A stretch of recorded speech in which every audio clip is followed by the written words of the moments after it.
Hi, my name is Kimberly. I really appreciate the opportunity for me to be able to answer these questions that I received an email. I am very interested in progressing with your position. I do have the questions kind of written down to the side of me here I'll refer to, and I will go through them. So we'll start with the first one, timeliness. Give an example of a time that you had to manage your time effectively, returning from breaks, juggling tasks, and what you'd do if you were late. So with 988, where I currently am working, of course, it's a fast-paced environment. You have to ensure that you're available. So when you take those breaks, it's highly important that you do come back on time and that you're there to support the rest of your team. So in those cases, I typically would set an alarm because I do work from home. So I would give myself about 5 minutes prior to my break ending. And then that way I would make sure that I was back on time. If I were handling and juggling multiple tasks at once, which obviously in crisis that can happen throughout the day. So in those cases, I would definitely just kind of base it off of priority and urgency.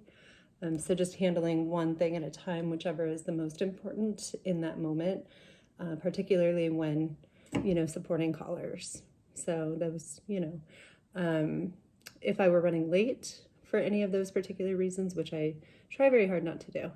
If I were running late, however, I would notify management, of course, immediately, allow them, the opportunity to understand why I'm going to be late, and also, some kind of an estimated time that I would be returning. Again, not common situation, but if that were to happen, that would be my response. Technology. Describe a situation where you used multiple programs at once, how you prevented errors, and your comfort level managing multiple monitors during a crisis. So I would say you're always using multiple programs, right? So you're communicating over the phone, you're documenting partway through the call, while wrapping it up after the call, of course.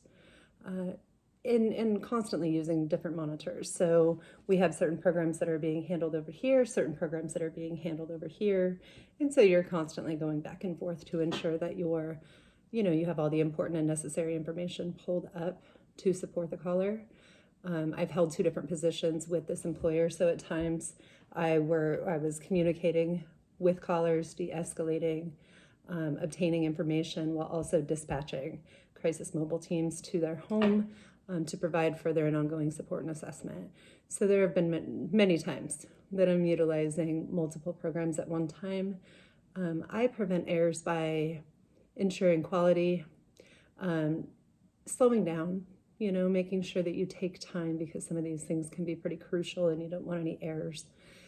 So I am, you don't take too much time, but you definitely ensure that you are taking care to make sure that there are no errors that could potentially affect somebody's safety. Comfort level, managing multiple monitors. I guess we already went over that. So there's constant programs and things like that open. So we have to juggle that constantly. Rapport building.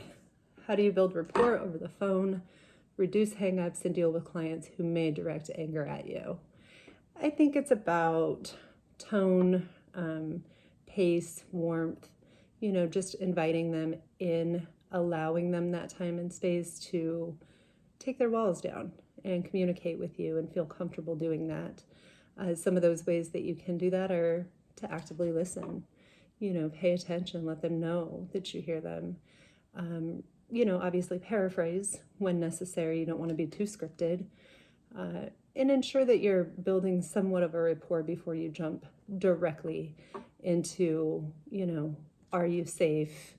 Those kind of questions. So building that rapport so that they feel comfortable with you and talk to them like a human, and sometimes that takes some flexing as well. So you kind of work with your audience.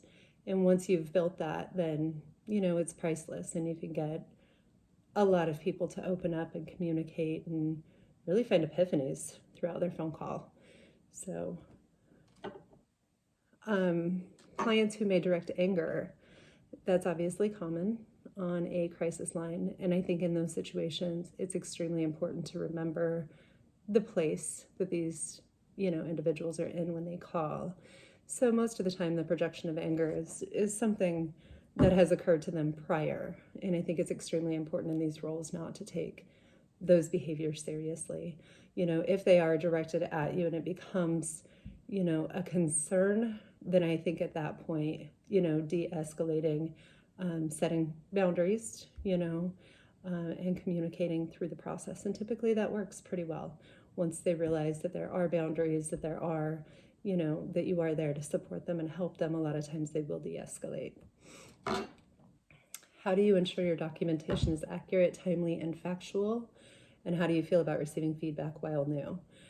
So with accurate, timing, and factual, I would say those things need to be taken care of immediately following a phone call. In order for me to do that and not forget anything important, I typically have a Word document open. So anything the callers say to me that seems relevant for a documentation, I will jot down in that note section so that when I complete the call, because a lot of things can go on in one crisis call. So when I complete the call, I have those notes there so that I do not, forget important or even small details that tend to be important. Any quotations, that are used to directly identify what they've said. So I try and do that in that way, and then you can pretty quickly get through a documentation and get right back onto that next crisis call.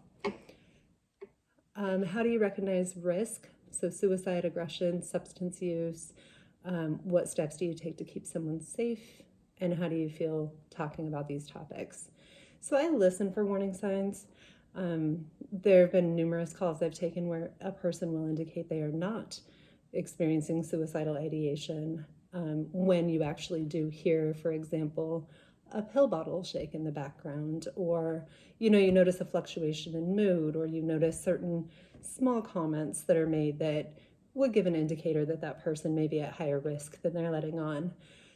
In those cases, once you've built that rapport, established that rapport, many times they will open up about that later in the call.